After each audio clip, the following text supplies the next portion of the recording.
Hey everyone, welcome back to Accent Reduction Center Cookery Show. Today we're going to cook lasagna bolognese and learn some phrasal verbs.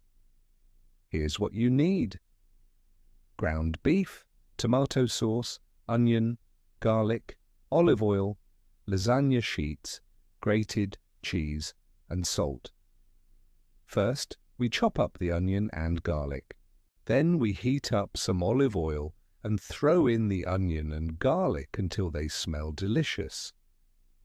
Next, we add in the ground beef and break it up with a spoon. Let it cook down until brown, then pour in the tomato sauce and let it simmer down for 15 minutes. Now we lay down the pasta sheets, spread out some sauce and sprinkle on the cheese. Then we stick it in the oven. After 40 minutes, we take out the lasagna. Delicious! Before we eat, let's go over the phrasal verbs we used today.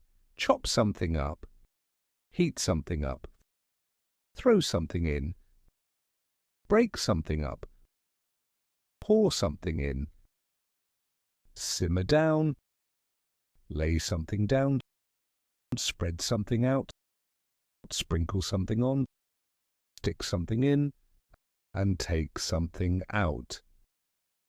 And that's it. We're done for today. Don't forget to try it at home. See you next time.